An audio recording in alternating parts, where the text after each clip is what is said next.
Bueno, vamos a partir formalmente. Estamos con Jorge Watson, quien ha sido uno de nuestros contertulios casi frecuentes. Y hoy día vamos a conversar un tema que él propuso, y bien interesante en términos de la realidad de la empresa.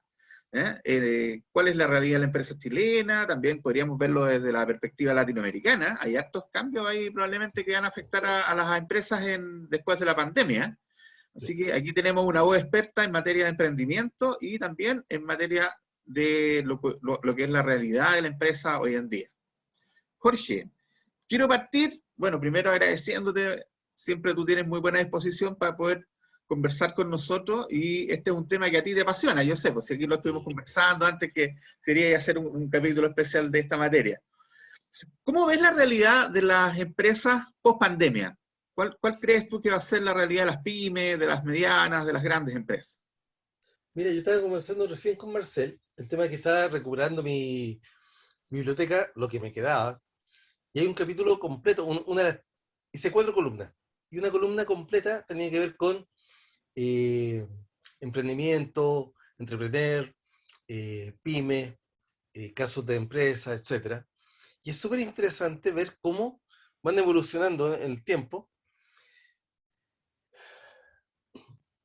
y hay un quiebre en algún momento dado, que se da entre noviembre del 2019 y marzo del 2020, cuando se producen todos estos procesos, estoy hablando de Chile, en este caso, no Latam, ¿ya? Se producen todos estos procesos y por algo, aquí no quiero meter en la política, pero por algo el abogado asesor de un candidato presidencial dijo, no importa que las pymes quieren, sí importa, porque acaban de salir ayer las cifras. El 98% de los empleos los generan las pymes. Así es. Ahora, el 86% de los ingresos los generan las grandes empresas. Sí, Ese es bueno, otro tema. ¿Ya? esa es otra cosa, claro. Ese es otro tema.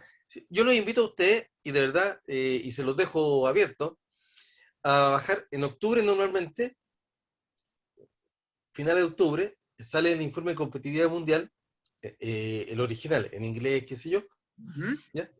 Donde habla de los distintos pilares, qué sé yo, y Chile hace más de 20 años lleva un nivel de concentración de empresas muy grande.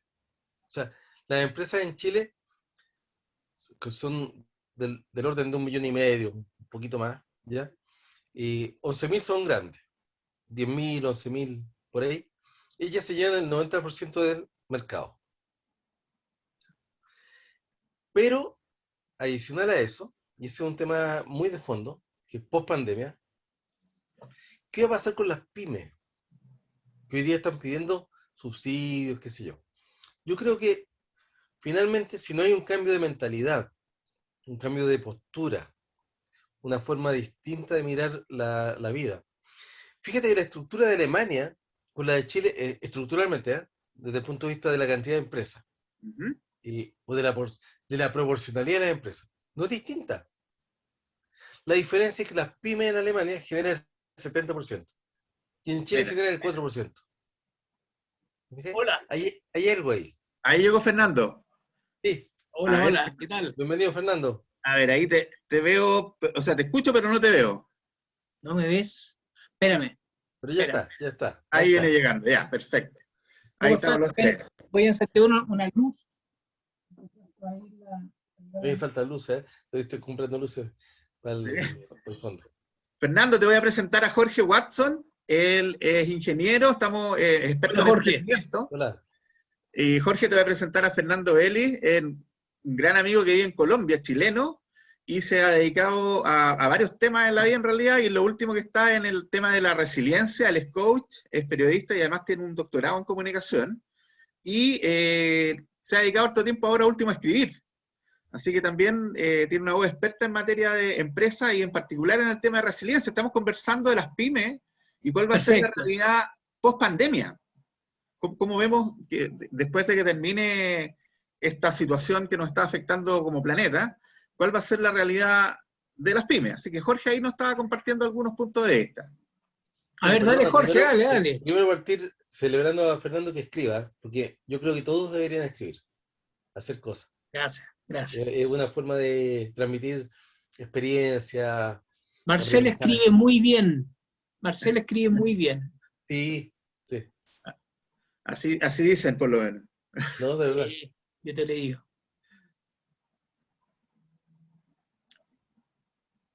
Jorge, Ah, te escuchamos. creí que iba Fernando a contarnos su experiencia también. No te quisimos interrumpir en relación a tu apreciación, cuál es la realidad de las empresas post pandemia, para partir el Bueno, debate. yo creo que, honestamente, en Chile, estoy hablando de Chile, en Chile las pymes al menos van a optar por lo básico, por lo seguro, que es usar ciertas tecnologías como las app, las redes sociales, van a seguir usando el delivery, pero creo que no es suficiente. No han sido capaces de reconvertirse, no han sido capaces de repensar la forma de una nueva realidad que se va a mantener no el 2022, 23, 24. O sea, cuando yo el 2019 me fui de vacaciones, volví el 2020, volví el 4 de marzo del 2020, en cuarentena al tiro, ¿ya? Y dije al tiro, oye, acá tenemos cuarentena por lo menos 18 meses, por lo bajo.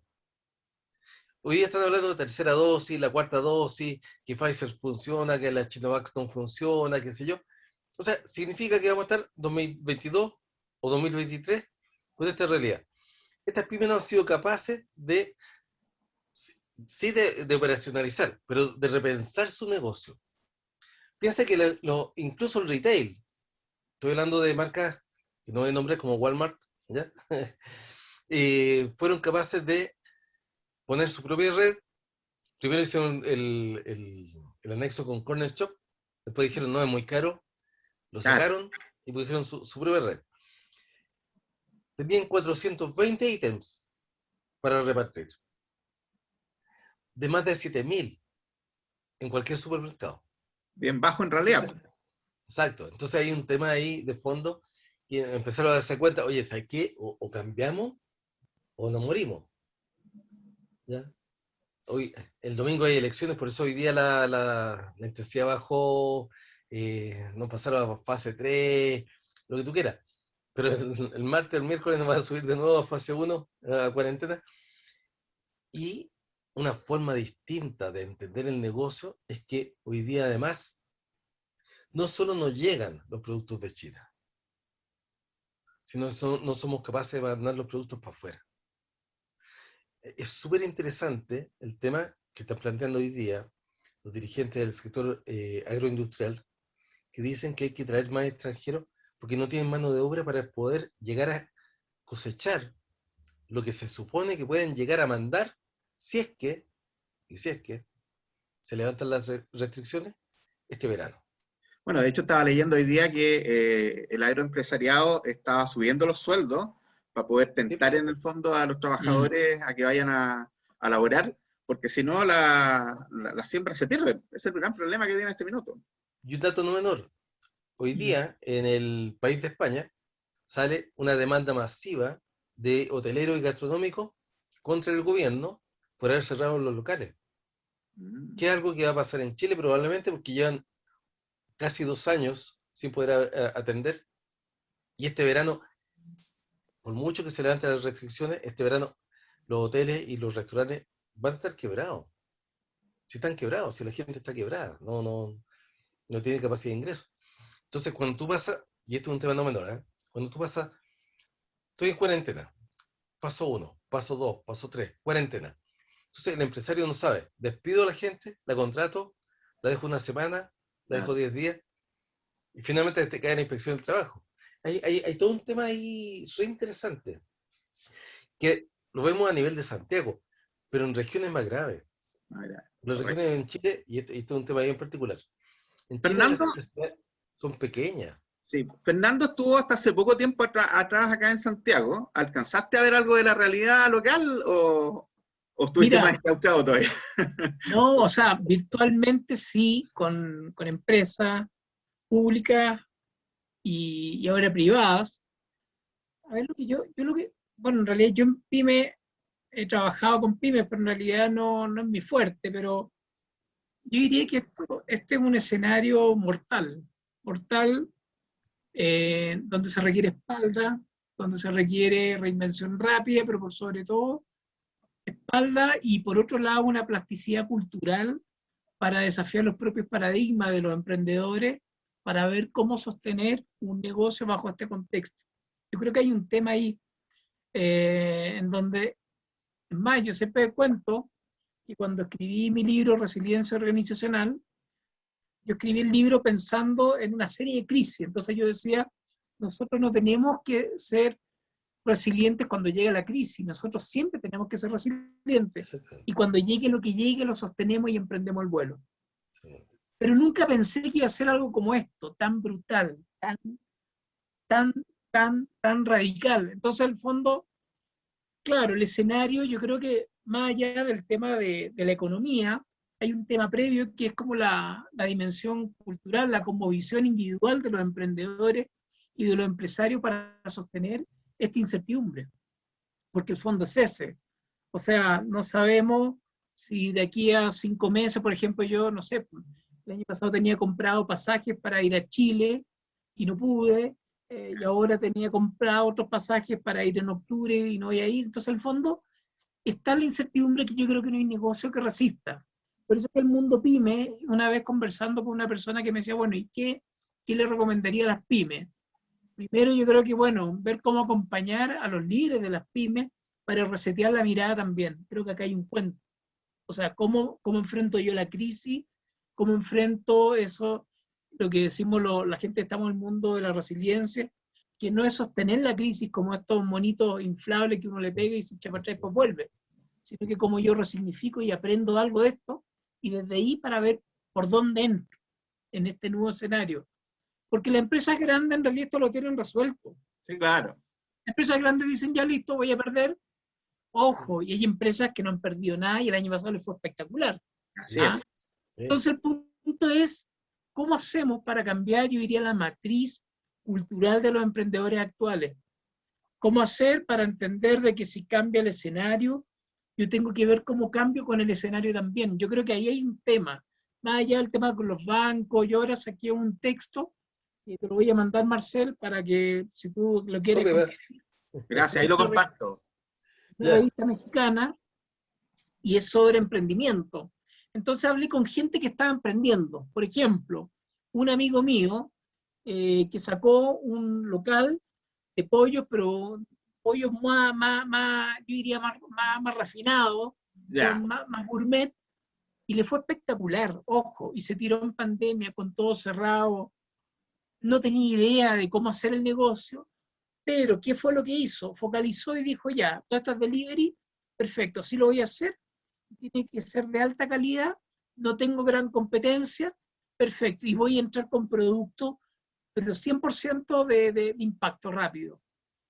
Y te digo, en 7, 8 meses ya está pensando en sacar una segunda sede, o sea, un segundo local. Perfecto, mire. Tengo otro amigo que tiene también un café, que hacen tortas, todo, y él me dice, sabes que yo funciono, puedo funcionar, si puedo abrir media jornada, puedo hacerlo, pero me están comiendo los bancos. Pero pese a todo el escenario que tengo, yo puedo resistir. Entonces, yo creo que esta altura es un escenario de sobrevivencia. Sí creo que hay algo que pueden hacer toda la gente que está en el mundo pyme, que es unirse para ver cómo todos juntos pueden generar un diálogo diferente con el mundo de los bancos, con el mundo de los créditos, con todo. Yo creo que hay algo, creo que en la dispersión, cuando tú eres chico, eres frágil, te consumes. Exacto. Entonces creo que la posibilidad acá, y por eso que esta revista mexicana que sacó este especial de emprendimiento, salían cosas bellas, de gente que lo que hacía era afinar el olfato. Entonces, yo me di cuenta que este amigo que sacó este local que está en Puerto Montt, de pollos, su éxito está en la capacidad de escucha. Él me decía, mira, yo todos los días llegaba la gente a comprar y yo hablaba con la gente y les preguntaba, ¿qué necesitan? ¿Cómo lo necesitan? ¿Les gustó esto? ¿No les gustó? Y entonces él me decía, el valor y el éxito de mi negocio es que yo tengo una escucha súper desprejuiciada. Yo no es que te quiera meter el producto, yo estoy al servicio de que el producto te sirva a ti.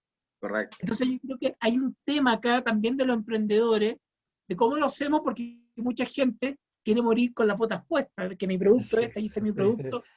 Y yo creo que llega un minuto donde esta crisis lo único que invita es a la flexibilidad. Flexibilidad absoluta, adaptabilidad absoluta, y en el fondo desde ahí decir, bueno, a ver, ¿cómo entro bajo este nuevo contexto que, como tú dices, Marcel, yo creo que va a durar años, que pueda salir la cepa no sé cuantito, Sí, claro. y vamos a tener que saber habitar bajo este contexto adverso, complejo, dialéctico, agotador. ¿Cómo desde el mundo de las comunicaciones, desde el mundo Perdona, Marcel, de la academia, quería tomar podemos un par de- apoyar a las pymes en circunstancias que muchas veces las pymes nacen porque es una necesidad de la familia? O sea, la Exacto. familia se pone a hacer empanadas, pan amasado, pollo, porque en el fondo es la única forma que tienen para poder subsistir. ¿Cómo Exacto. podemos apoyarlos desde la esfera un poco más académica, desde la expertise en el fondo? Jorge, Espera, perdón. pero yo quería tomar un tema que dejó Fernando que creo que es súper interesante porque tiene que ver con la resiliencia de las personas que componen estas pymes, ¿ya? Y creo que adicional al tema de la reconversión, que es lo que estábamos conversando ahí, esta crisis lo que hizo fue detonar en forma importante la falta de digitalización. Claro. O sea, estas pymes tuvieron que decir, bueno, ¿qué es una red social? Y te lo comento porque yo trabajo permanentemente con pymes, hago cursos, y me dicen, profe, pero que yo, mire, yo tengo mi empresa de costura, pero le pido a mi sobrina, pero un Ah, favor, típico. ¿ya? Que me suba al Instagram las prendas. ¿Te fijas? O sea, han tenido que aprender que hay un mundo distinto atrás que no estaba en su mente. Y algunos lo han aceptado desde el punto de vista de la flexibilización mental, y eso yo creo que lo que dice Fernando es lo más valioso. O sea, cómo yo soy capaz de dejar y abandonar los puentes que tenía antes y tomar puentes nuevos, y otros no son capaces. Claro. Y eso creo que hay que destacarlo porque el año pasado, del orden de 125.000 pymes quebraron en Chile, Es que, el ¿sabes 2020. qué? Mira, yo he hecho mucha clase en América Latina y en Paraguay me llamaba la atención que en Paraguay el 90% de las empresas son familiares. Ojo, el 90, 90 y tanto, una cosa Acá también. es impresionante. Entonces todos mis alumnos, yo hacía clase en una escuela de negocios, eran todos los hijos de los dueños. Claro. Estoy hablando de grandes empresas, pero todas, o sea, no eran pymes, eran familiares, diferentes. Sí. Eran grandes empresas, pero familiares. Entonces, yo le decía, bueno, ¿quién de acá llegó por mérito, por currículum? Y todos se reían. Ya, listo, eran los hijos de los Está dueños. claro, está claro. Pero en el fondo ellos entendieron, los papás se dieron cuenta que llegaba un minuto donde esta cuestión había que profesionalizarla. Y que para dar el salto, para entrar a competir en escenarios ya aún más complejos a nivel local, es decir, global y local, se requería de otra matriz, con nuevos contenidos, con nuevas discusiones, con nuevos autores en el cuerpo. Yo creo que el mundo pyme chileno va a requerir, o sea, o ya lo está requiriendo, que es literalmente una renovación, como diría Alvin Toffler. Toffler decía, el autor de La Tercera Ola y El Shock del Futuro, decía, los analfabetos del siglo XXI no serán aquellos que no sepan leer y escribir, sino aquellos que no puedan aprender, desaprender y reaprender.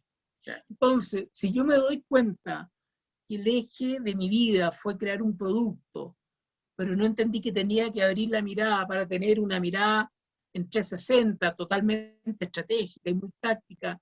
Las redes sociales son una parte de todo esto, pero por otro lado están las alianzas, por otro lado están los mercados que yo puedo abrir, tal vez a nivel internacional. O sea, yo creo que todo eso es el resultado de una complejidad que se da muchas veces porque alguien estudió algo, se especializó con un diplomado, pero a esta altura del partido yo creo que los pymes sí o sí tienen que estar con una apertura absoluta, pero por otro lado con una cohesión a nivel de red, de colaboración.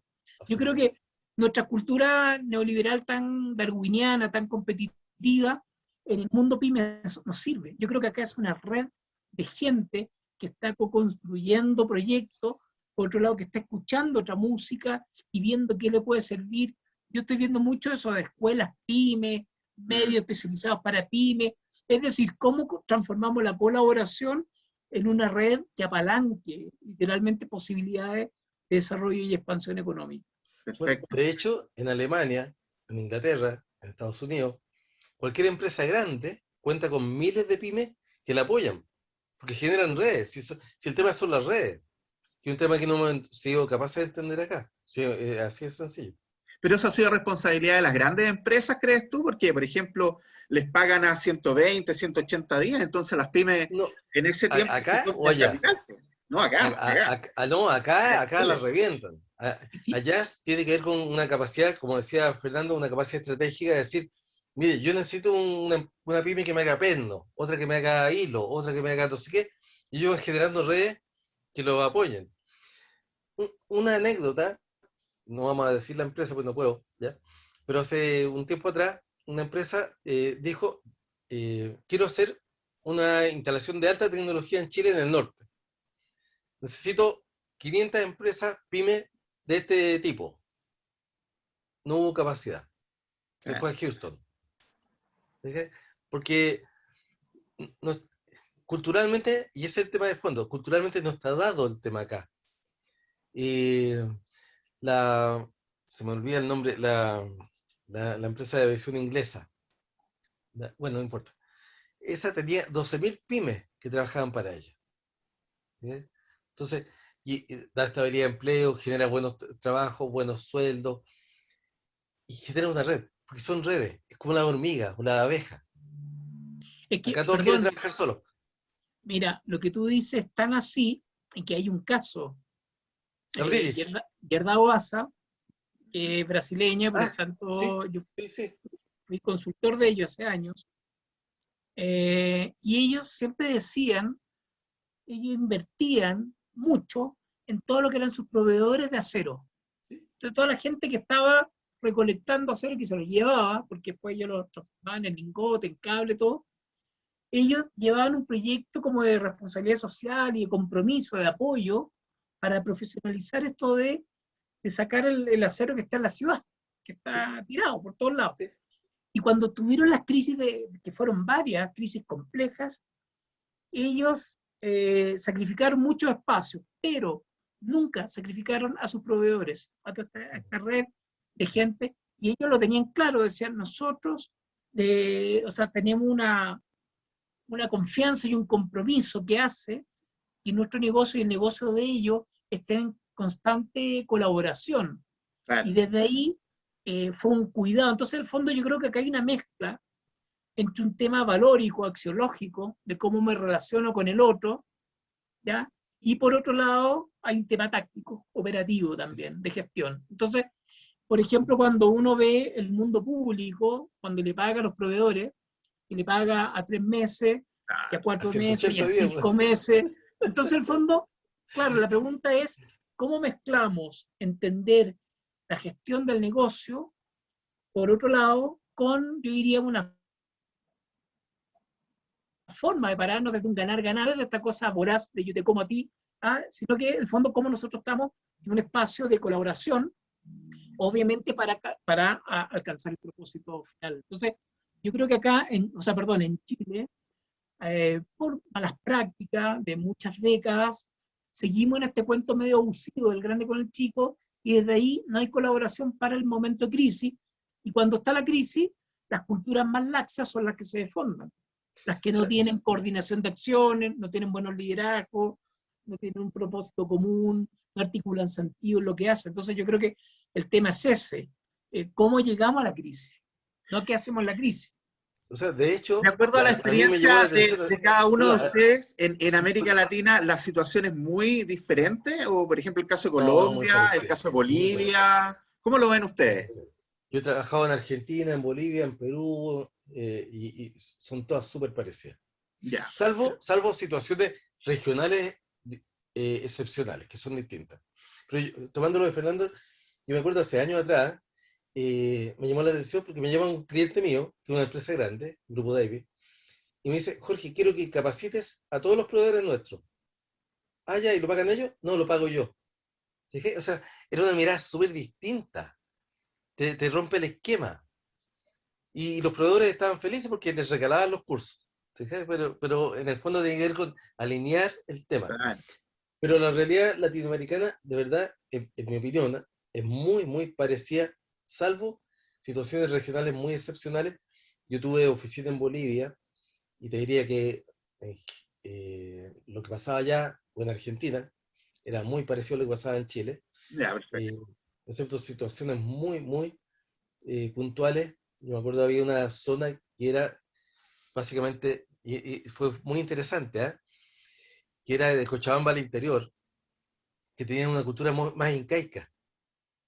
Entonces tenía una mirada distinta. O en Brasil, que nos tocó una zona donde había muchos inmigrantes alemanes y austriacos, que también era distinto. ¿Okay? O en Argentina del norte, a la altura de Santa Fe, también. Entonces, son situaciones bien particulares, pero en general, Paraguay también era... de hecho, a mí me pidieron asesoría del Ministerio de Educación y era Chile. Era muy, muy parecido. Entonces, ahí yo comparto lo que dice Fernando, que hay que buscar un cambio de paradigma, un cambio de forma de mirar las cosas.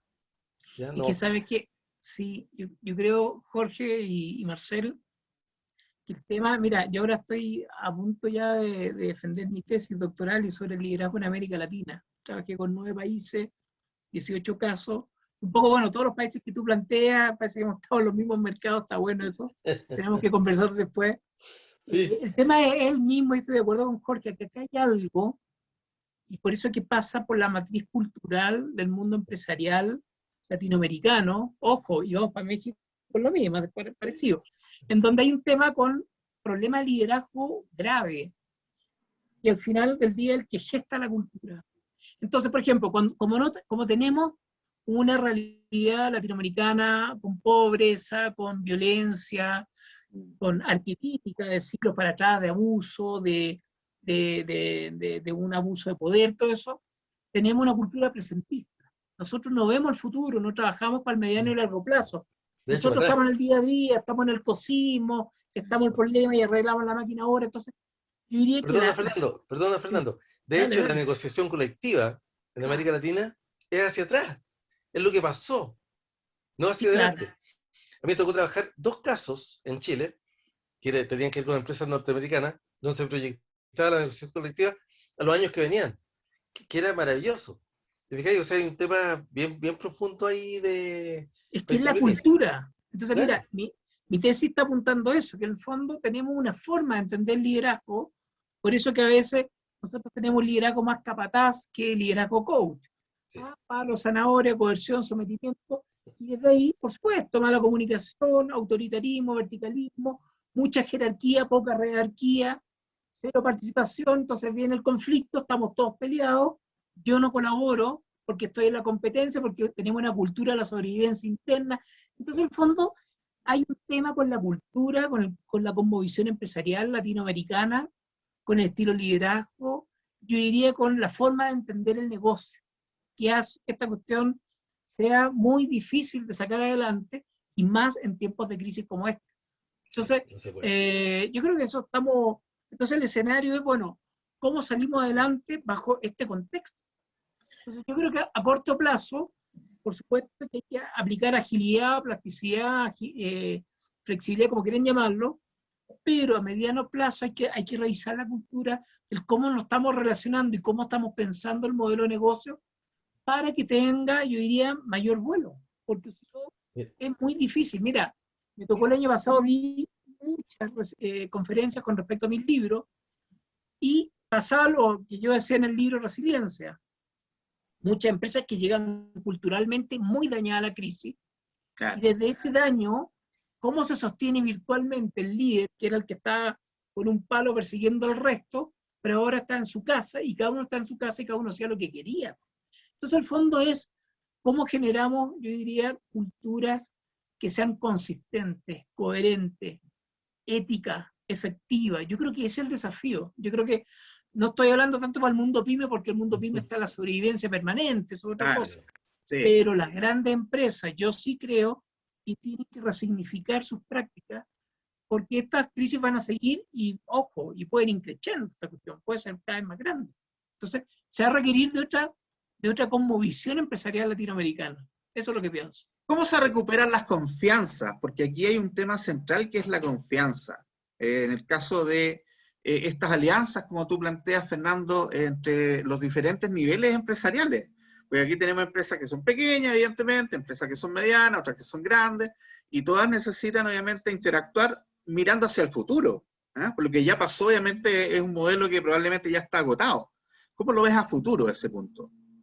Yo creo que acá, mira, acá yo reivindico mucho al mundo ontológico. Yo creo que lo que viene es una forma de mirarnos diferente. Siempre se dice que la comunicación es interpersonal. Yo siempre digo, no, la primera comunicación es intrapersonal y ontológica conmigo, para después ir hacia ti. Entonces, si tú me dices la confianza, es construyendo una red de acciones, de coordinación de acciones, para en un momento yo decir, yo confío en ti. La confianza no es un acto declarativo, a veces se piensa que esto pasa porque hay una misión, una visión, y están los valores, y eso ocurre.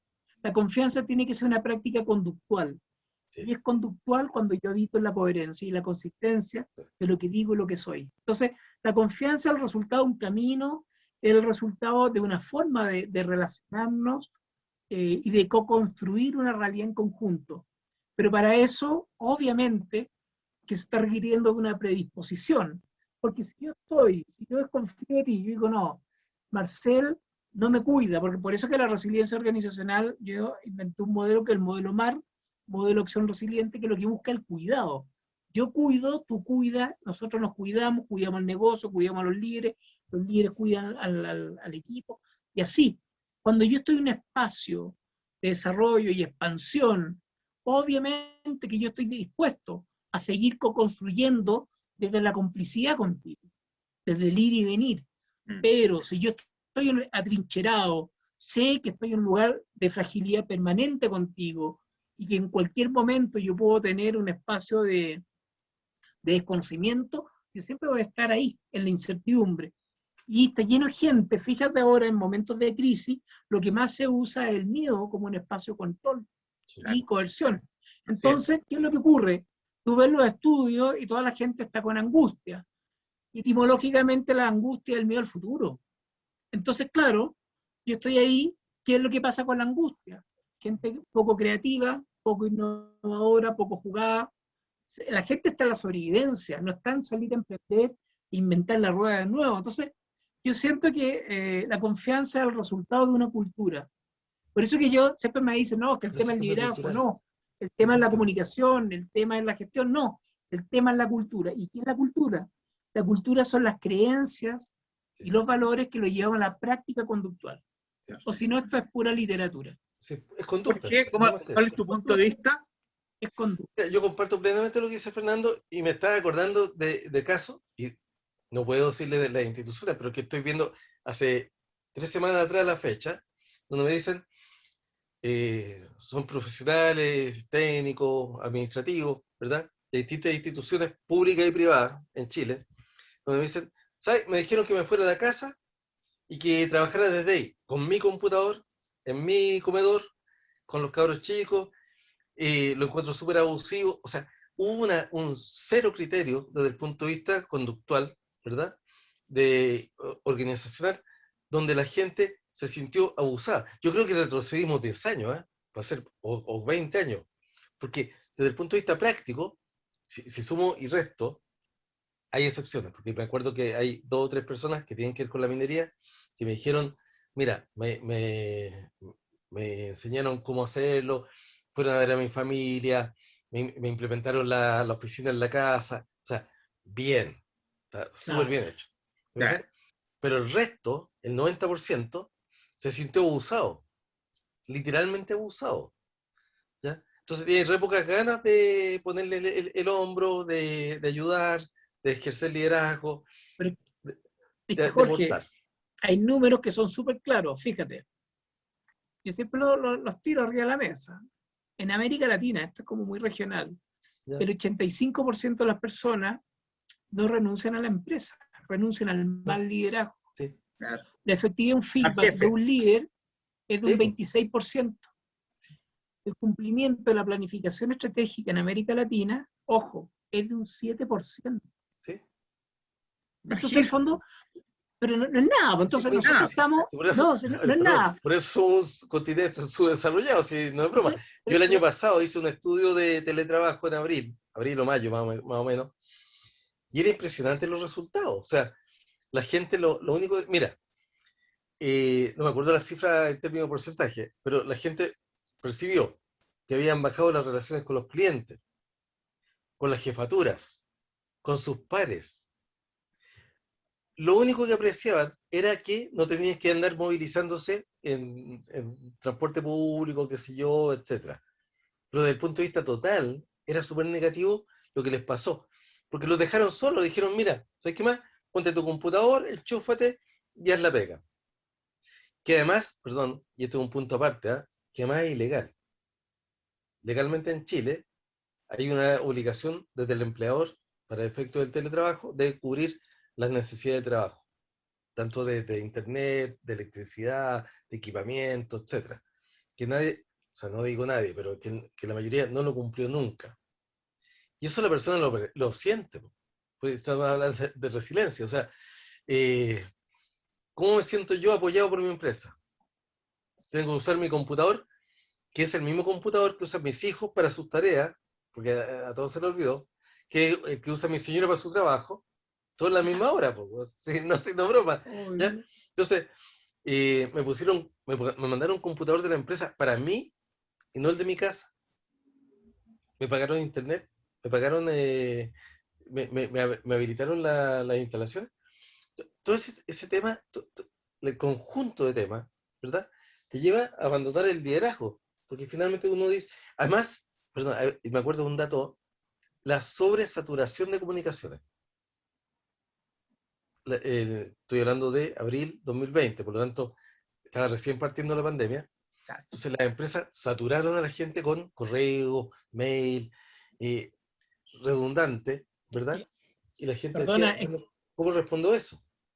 es que yo creo que el tema de fondo, Jorge, lo que tú planteas, que así es, lleno de correos porque confío en ti. Ese es el Claro. tema de fondo. Entonces, acá, mira, yo siempre cuando hablo con empresas, yo les digo, oye, hay dos preguntas que yo creo que mínimo ustedes deben hacerle a su gente. Una, ¿cómo estás? ¿Quién te pregunta eso? Oye, ¿cómo estás, Jorge?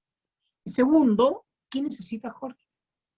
Entonces, el mundo del trabajo ha perdido, yo diría, como la sensibilidad mínima que hace que la gente obviamente confíe.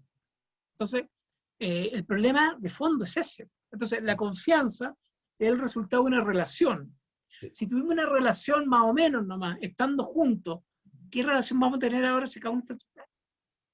Ninguna. Entonces, yo creo que acá lo que hay que entender es que acá lo que está ocurriendo es la cosecha. La cosecha de la semilla que hubo, con el agua que se echó, con el viento que hubo, con la tierra que hubo. Y desde ahí, creo que lo único que hay que entender es que acá hay que colocarse nuevos desafíos, el cómo queremos vivir en el mundo del trabajo. Exacto. De hecho, es bien curioso porque hay unos diputados que están planteando hoy día bajar de 45 a 40 horas semanales en Chile, ¿verdad? Y mi experiencia con la gente que conozco en distintos ámbitos públicos y privados, es que la gente subió 50% la hora de trabajo. Sí, claro. Hoy día están conectados todo el día. Entonces, es como una ilusión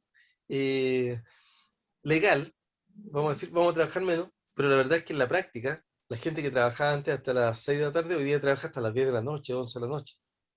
Y es un tema Sí, no claro. menor. Y Bueno, en el ámbito de educación es algo recurrente. Bueno, en el caso de educación superior, educación media, educación básica, los profesores están muy abrumados porque la cantidad de trabajo que tienen en la casa es muchísimo mayor a que si lo estuvieran haciendo de manera presencial. Eso es evidente. Incluso los alumnos, ojo, incluso los alumnos, porque a mí me escriben los papás que son amigos míos, conocidos, me dicen, Jorge, los profes me están pidiendo que haga videos de educación física, de matemáticas, y el papá entonces tiene que estar grabando 5 horas de clase del cabro chico, y además tiene que trabajar, pues. Sí, no son separados. ¿Okay? Mira, Hay yo un creo que tema no menor ahí. Ahora, yo creo que el tema yo siempre digo que no que hemos tocado, porque estamos hablando a nivel de países, de sí, Latam, que es el tema regional. Creo que a nivel de tema regional, esto debiera ser tratado distinto. ¿Por qué? Porque las ciudades latinoamericanas en general son más pequeñas. Las capitales son grandes, pero las ciudades son pequeñas. Y da espacio para lo que plantea Fernando, para que haya resiliencia, para que haya comunicación, para que haya interacción, para que haya conocimiento, comunicación. En una ciudad con 100.000 habitantes todos se conocen. Claro, Por lo fácil. tanto, claro, por lo tanto podríamos generar una dinámica distinta de aprendizaje, de empresa, de generación de empleo, de generación de emprendimiento. Una ciudad de 10 millones de habitantes es muy difícil. Fernando, Pero tú allá en Colombia vives en una ciudad más o menos pequeña, ¿no es cierto? Vivo en una ciudad que tiene 12 millones de habitantes, se llama Bogotá. Ah, yo pensé que en calle Gigante. Manizales. No, esto es Bogotá, esto es gigante, gigante. claro, es un mundo. Es una. No, es gigante, porque como Claro. Ciudad de México, una cuestión así como increíble. Y obviamente que acá el costo del tamaño pasa por las horas de traslado. Por ejemplo, Diana, mi esposa, se demoraba de donde nosotros vivimos hasta la universidad 2 horas y media de ida y 2 horas y media de vuelta. Entonces, la tendencia, por supuesto, que es como, claro, buscar la escala humana. Pasa por ahí también. Por eso que también, poco a poco, también hay universidades que van desarrollando sistemas de traslado para hacer esta cuestión un poco más humana. La tecnología yo creo que va a cumplir un rol, no creo que sea la tendencia, porque la gente quiere la cosa presencial, pero yo creo que ayuda, por ejemplo, ahí está ayudando mucho en ampliar los posgrados online y todo eso. Yo creo que acá se están abriendo muchas posibilidades por todos lados. O sea, yo mismo que doy conferencias, y antes tenía que viajar a los países, pagar en hotel y era mucho más caro. Sí. Esto ha salido muy cómodo. El punto es cómo le damos, insisto, yo esto porque por lo general el camino flojo es caer en la moda. Entonces, listo, ahora todo es tecnología. Poco es así. No, no. Entonces yo creo que es cómo hacemos para que la experiencia del trabajo sea una experiencia significativa. Bueno, a ver, los voy a llevar aquí a otra esfera. Aquí, Cristian, que no pudo estar hoy día por motivos familiares, me manda una pregunta igual. ¿Cómo creen ustedes que debiera ser la lógica con que operan las empresas que fracasan? ¿Ah? Las empresas que fracasan son muchísimas. Veíamos las cifras que nos entregaba Jorge en relación a nuestro país acá en Chile el último año. ¿Cuál debe ser la lógica de aquel microempresario, el emprendedor, el que tiene esta necesidad para su familia de poder montar una pyme o una empresa a lo mejor que vaya creciendo en el tiempo, una empresa familiar? ¿Cuál es la lógica cuando se fracasa? Quisiera partir yo con esa respuesta, porque de verdad a mí me toca hacer asesorías técnicas en cursos de microemprendedores. Te digo, y es bien honesto, muchas veces he llorado con ellos, porque llegan a un nivel de traumatización tan importante que les impide volver a ver una forma de salir de ahí. Entonces, por eso me gusta lo que dice Fernando. ¿Cómo hago para que, de alguna manera, haga como diría el Disney, ¿ya? Y repensar la forma de vivir? Creo que el tema de flexibilidad, el tema de repensar, el tema de ser capaces de poder mirar nuevas cosas es súper importante. Pero, y aquí hay un pero re importante, si esa persona no tiene conocimiento de un espectro más amplio de expectativas, no va a ser capaz de reinventarse. Entonces, nos estamos olvidando en este proceso que hemos conversado en esta sesión, ¿verdad? De el rol de otros actores, por ejemplo, las autoridades públicas, el gobierno local, ¿ya? Las universidades, etcétera, que deberían ser responsables también de mostrar formas distintas de abordar la realidad económica, social y cultural de cada elemento. Porque y esto te lo comento porque me pasó, un alumno mío le dieron la oportunidad de ir con todo pagado, con todo pagado, a inaugurar un local en una parte distinta de Chile. Y él no fue porque nunca había viajado en avión y le dio miedo. Tiene que ver con cómo soy capaz de enfrentar desafíos, pero que no conozco.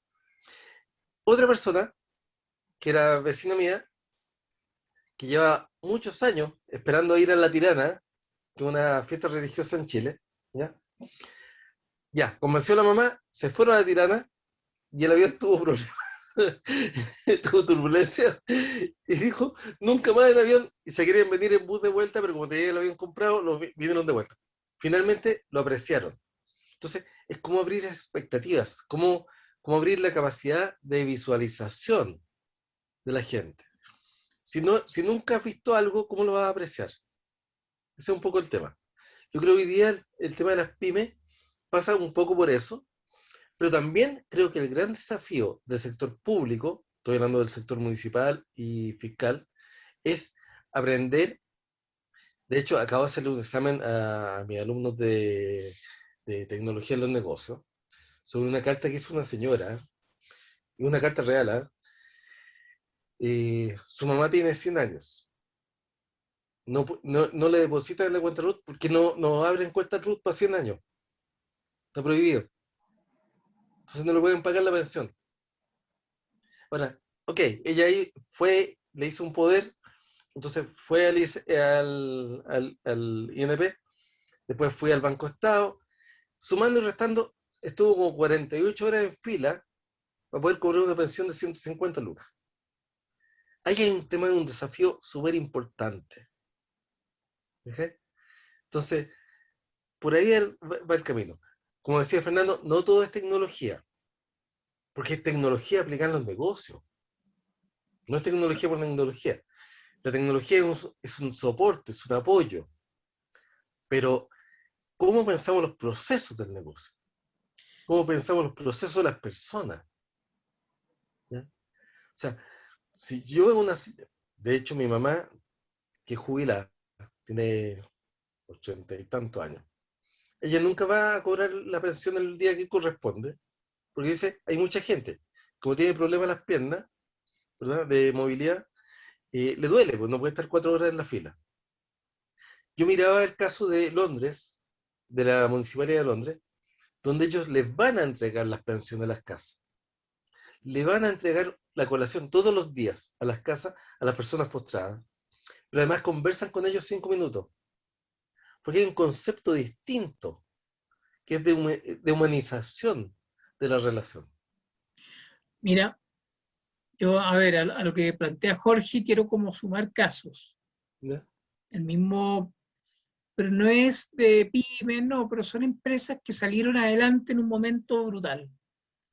Este mismo Yerdao Asa, terremoto del Gran 2010. empresa, ¿eh? ¿Ah? Gran empresa. Gran Gran empresa. empresa. Sí. Entonces me llaman y me dicen, Fernando, nos vamos a juntar todos mañana. O sea, el terremoto fue hoy día, mañana en la cancha de fútbol. En la cancha de fútbol estaban todos los trabajadores, pero quiero contar algo previo. Cuando entro a trabajar acá como consultor, me doy cuenta que las oficinas eran grandes galpones con muros de 1 metro. Entonces, la oficina de Marcel tenía 1 metro, y al lado estaba la oficina de Jorge que tenía 1 metro, entonces tú veías, podías acercarte a hablar con Marcel. Cuando empezaron las reuniones, empezó a llegar mucha gente a la reunión de nosotros, cuando recién partí como consultor. Entonces yo decía, oye, ¿por qué hay 10 personas en la reunión? No, ¿será mucho? Decían, no, porque acá la práctica es que quien le interesa el tema se queda escuchando y aprende.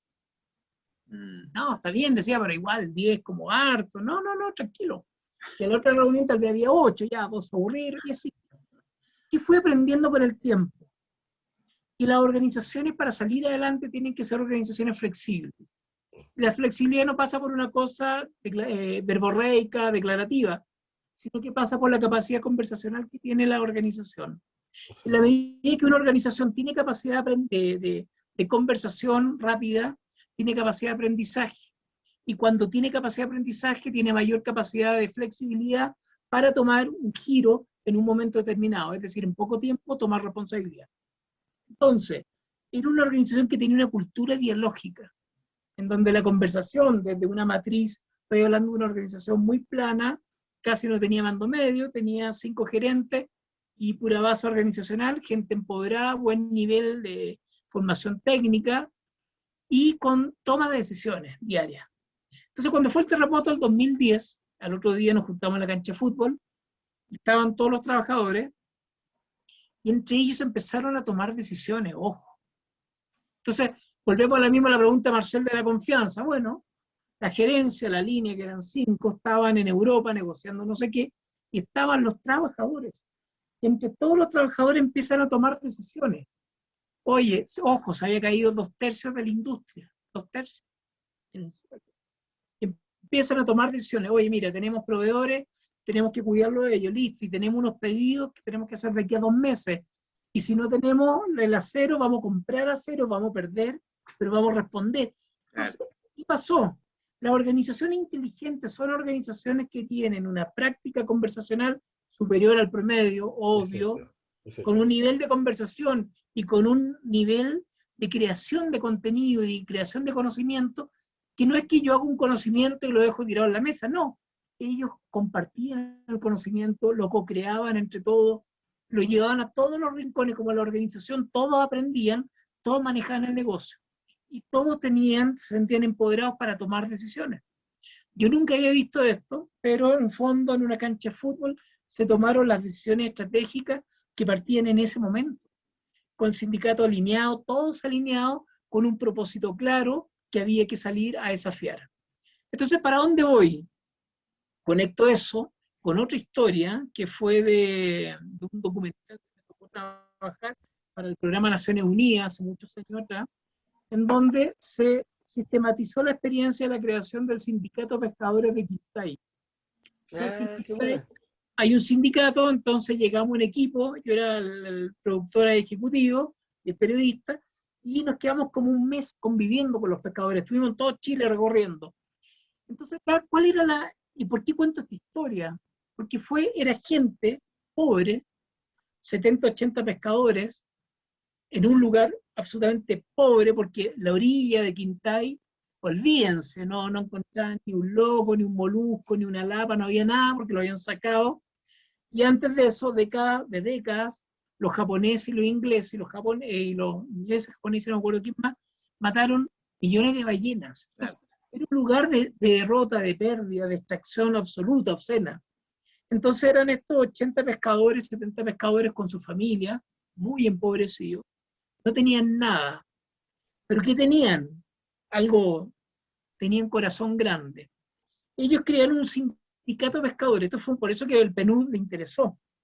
Y ellos generaron un polo de desarrollo a la orilla de Quintay. ¿Qué hicieron? Entonces nosotros sistematizamos todo. Primero, ellos se dieron cuenta que tenían algo en común, todo empobrecido. Segundo, que tenían algo en común, un propósito, que era sacar a sus familias de la pobreza.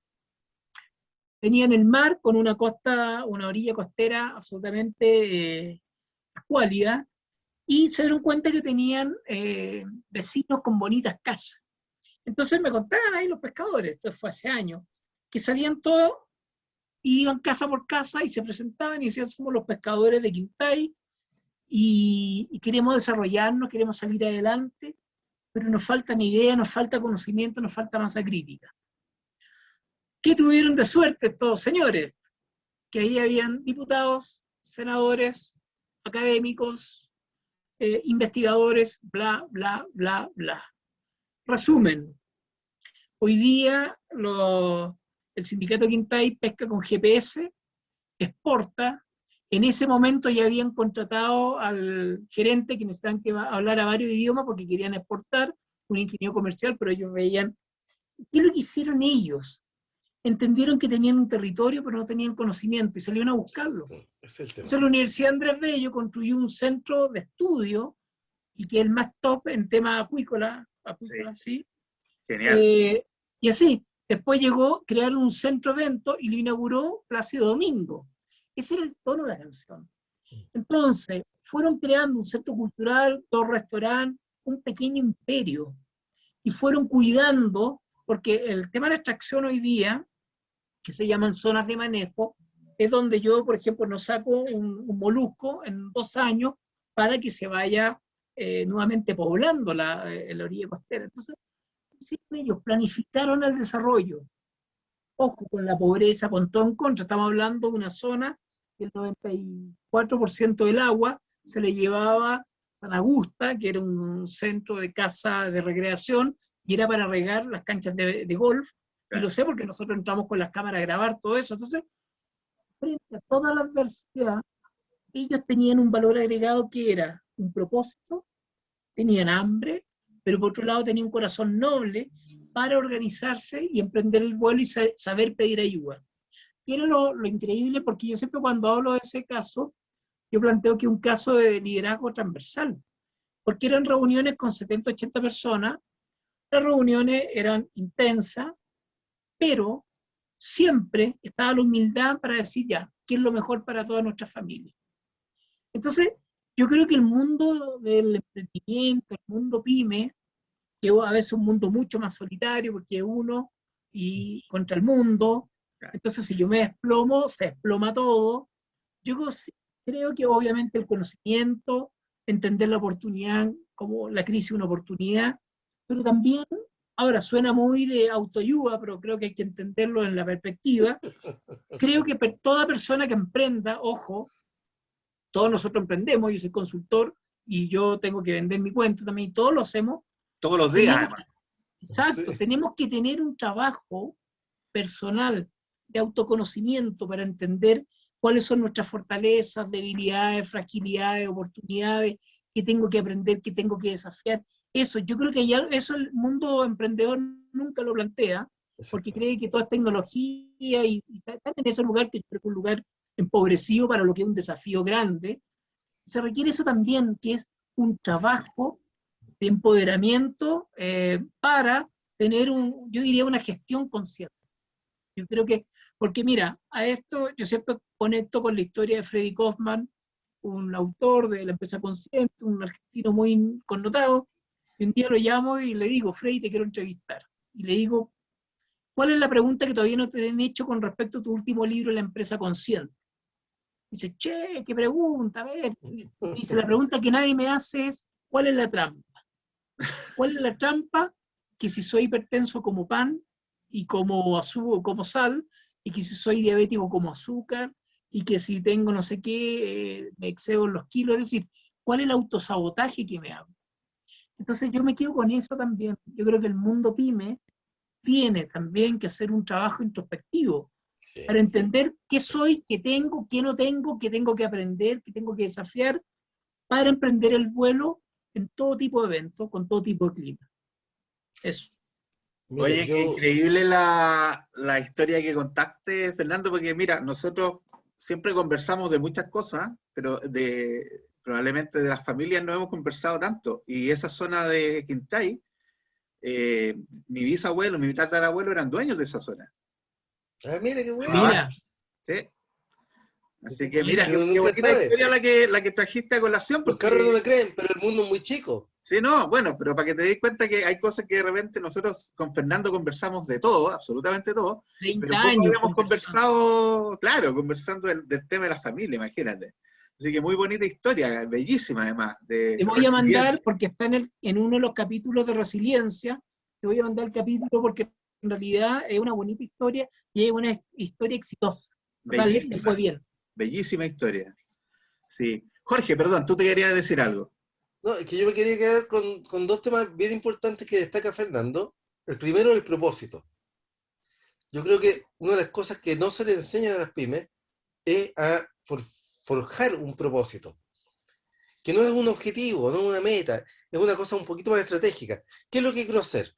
Quiero salir de la pobreza, quiero salir de la localidad, quiero cambiar de giro. El propósito es súper importante. Yo creo que hay un tema muy de fondo. Y el segundo tiene que ver con lo que nos contaba con la historia, que para que veáis cómo se van cruzando las historias, que yo también estoy trabajando por ahí. que es cómo logro ese propósito. Entonces, si no tengo las competencias, y este es un tema no menor, ¿eh? Me ha tocado verlo incluso a nivel profesional, a nivel de doctorado, no tengo las competencias, si soy capaz e inteligente, tengo que ser capaz de ir a buscarlas afuera, como ese ingeniero comercial. O sea, yo no sé explicar lo que quiero comercialmente. Bueno, contratemos a alguien. Entonces, uno de los temas que hoy día yo veo cuando tú planteaste, la primera pregunta que planteaste tú, Marcelo, hoy día, ¿cómo vemos nosotros las pymes al futuro corto plazo, 2022, 2024? Yo creo que las pymes que no sean capaces de flexibilizarse, de plantearse un propósito, de buscar redes o generar redes, de buscar soporte, no van a ser capaces de sobrevivir. ¿Ya? Porque además, y esto acaba de salir hoy día, acaban de descubrir nuevas cepas que vienen para el 2022 que hacen tambalear más la economía. O sea, el que no es capaz de, no se trata del delivery, se trata de repensar la forma en que tú quieres llevar tu negocio adelante. Si es que lo quieres llevar además, a lo mejor, y me da mucho gusto, he tenido varios alumnos de emprendimiento, finalmente, al final del año pasado, que eran cabros de la quinta región, ¿ya? Dijeron, ¿sabes qué? Vamos a cerrar los negocios. Me encantó. ¿Sabes por qué? Porque me dijeron, vamos a abrir negocios nuevos. O sea, fueron capaces de abandonar la ruta seguida, que es lo que más le cuesta a algunos, porque en las empresas familiares de repente hay que seguir, tenemos 50 años aquí, no importa, vamos a seguir, te va a morir igual. ¿Ya? Aluminio Fantuzzi, el Osados Cóndor, eh, Aluminio del Mono, como ejemplo, para los que somos mayores, ¿eh?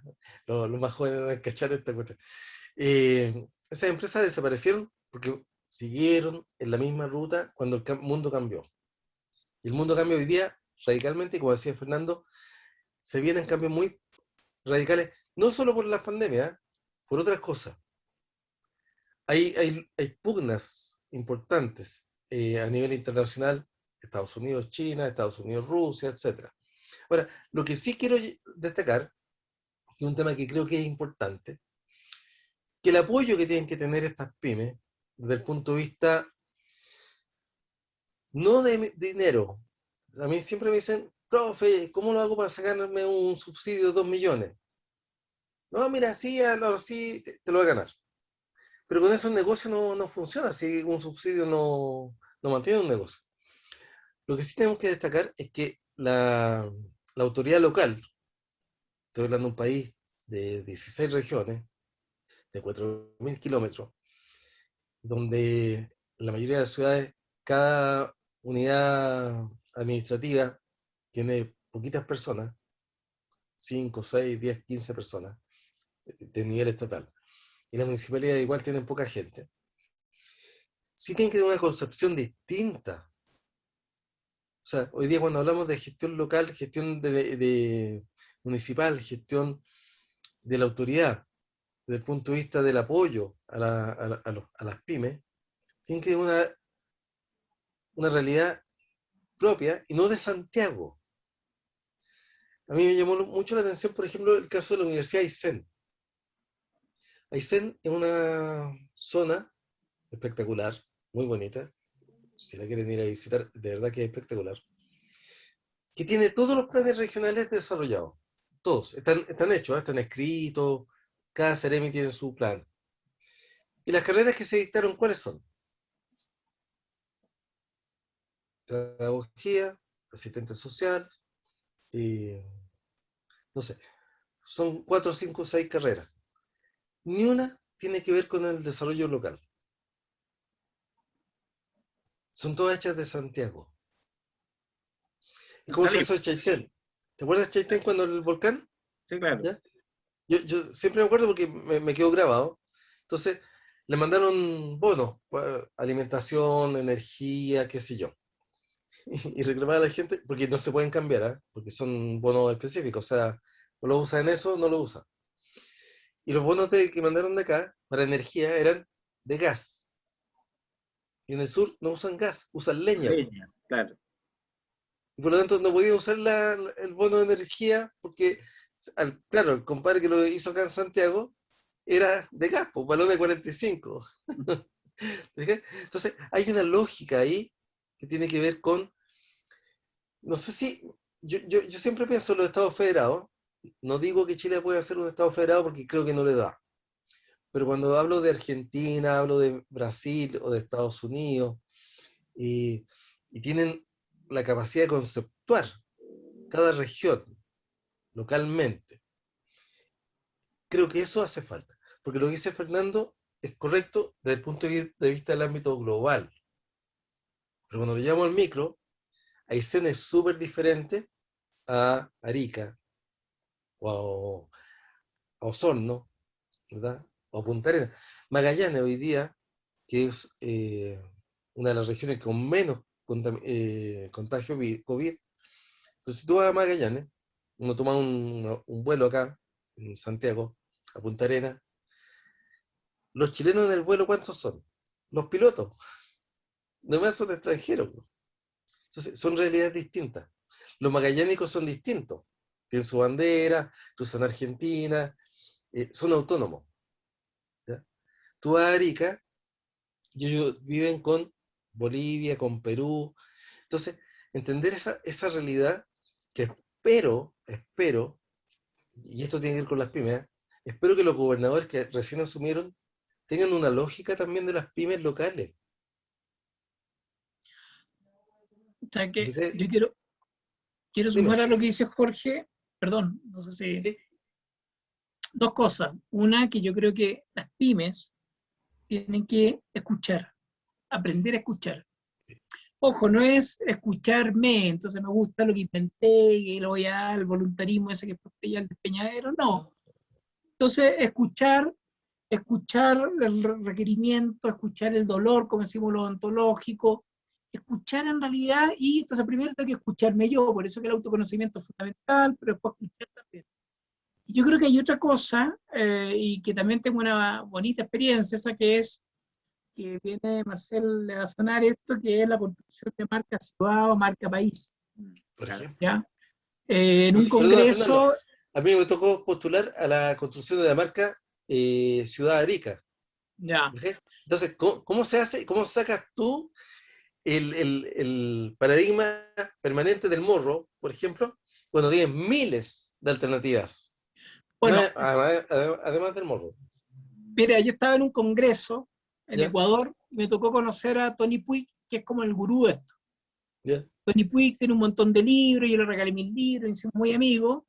Y Tony Puig es el que construye la marca Barcelona y recorre el mundo construyendo marcas territoriales. Ese es su cuento.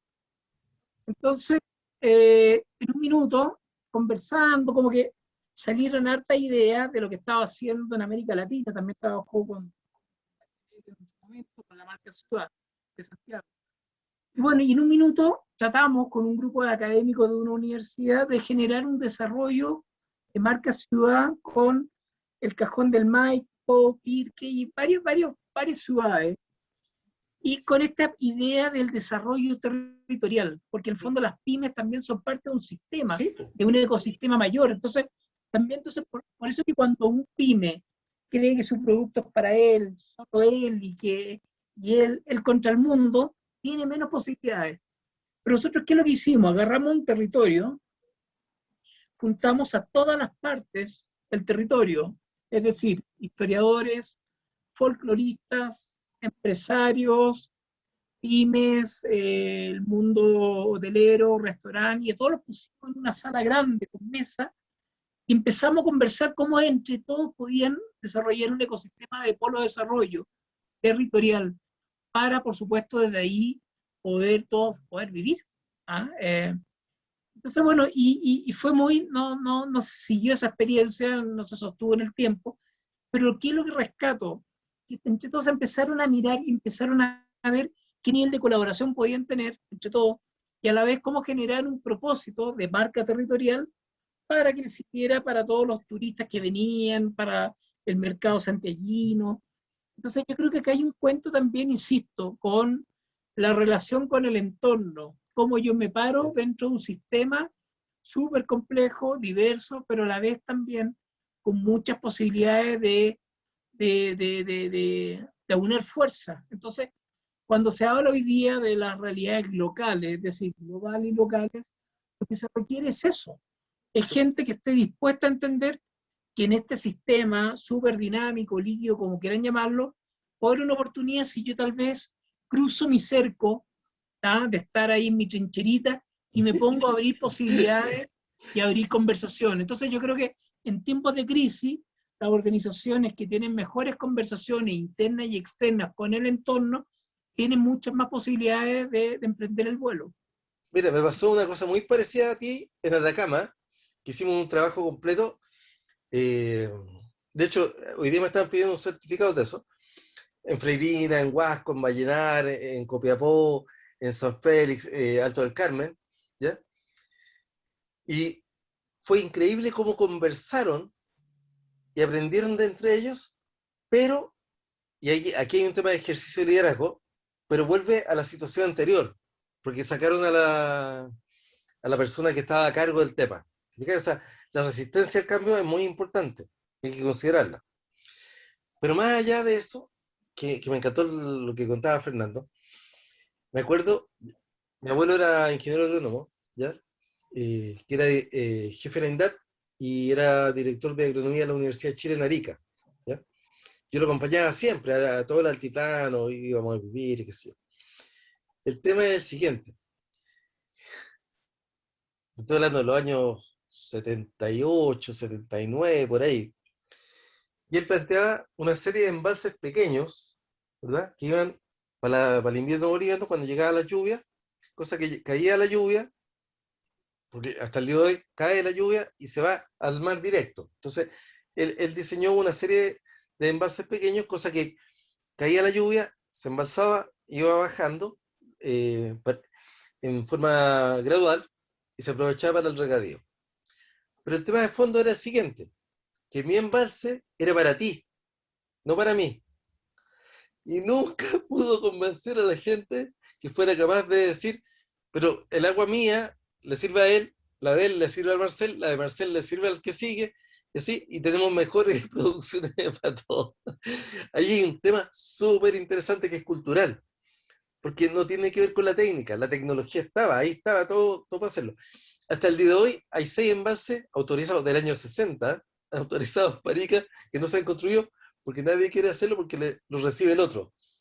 Ese es el tema que hay que cambiar.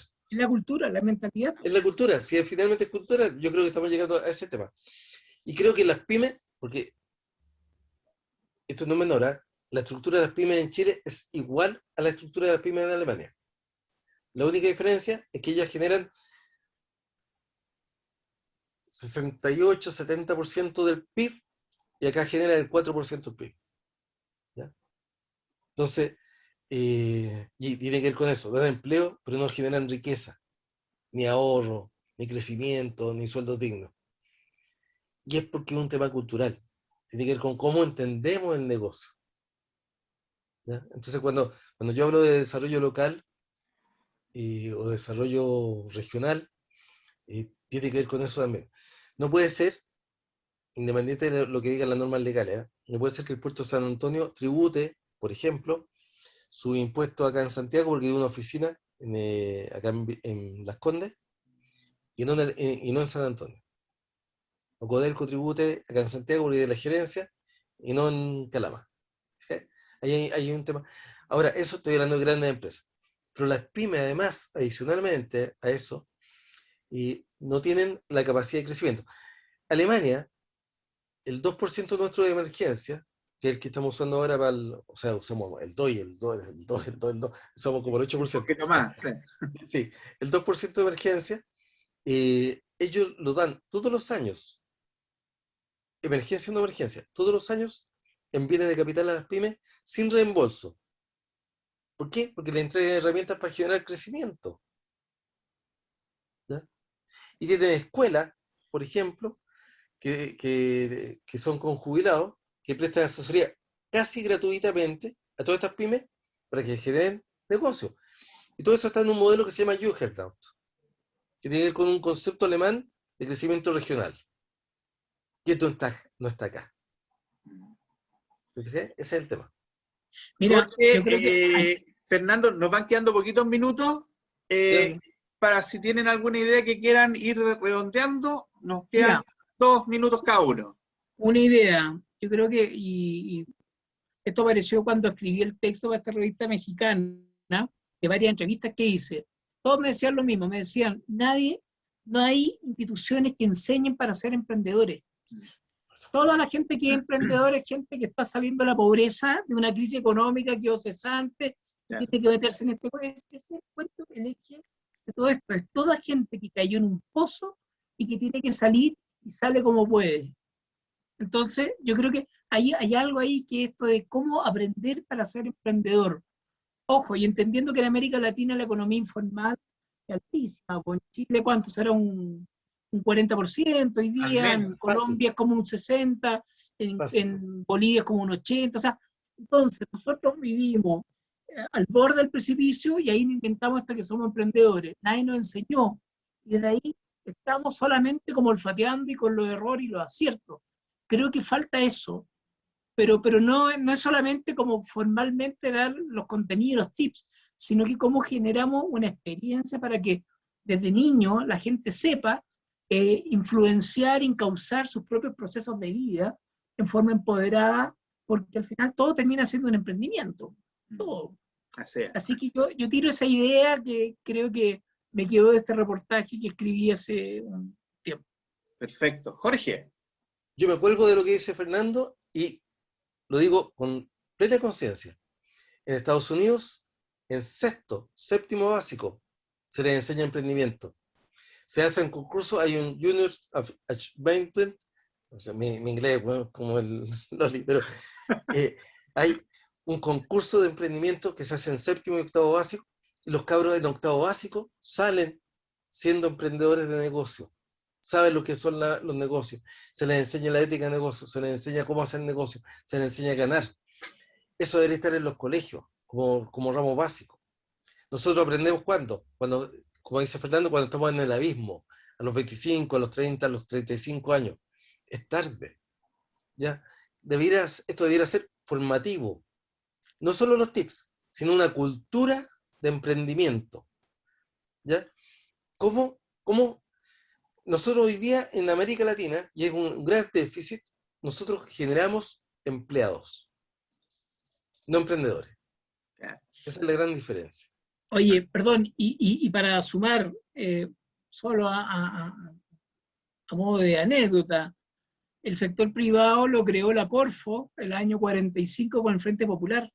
No fue que hubo creativo, que hubo gente que arriesgó, no, para nada. Entonces nosotros, nuestro genio, un gen bastante conservador, que nos gusta la zona de confort, nos gustan los segureros, ojalá tengamos un trabajo hasta los 80 años, o sea, estamos en ese paradigma, más allá de la nueva generación y todo ese cuento, pero igual, inconscientemente estamos en la protección, y tal vez estamos requiriendo eso, que es el buen testimonio, pero a la vez el espacio para equivocarnos y darnos cuenta que no pasó nada. En Estados Unidos los emprendedores quiebran 5 veces y ahí recién se les toma el respeto. Exacto. Acá la persona quebró una vez y le pone una cruz y le dice, ya, chao, o sea, no. Entonces el tema también con el error, con el atrevernos, con el dar el salto, que también nuevamente volvemos a esto de cultural. O sea, de hecho, en la época de mi papá, él era empleado bancario. ¿Cuál era el sueño? Ser agente mi papá bancario. También. Claro, o sea, es otro mundo. Entonces, yo creo que hay un tema ahí de atreverse a hacer cosas distintas, y si te va mal, te va mal. Yo vi en Argentina publicidad de banco que decía, si quebraste, ven a verme. Pues ya aprendiste. Claro. Hay un mundo de diferencia, ¿no?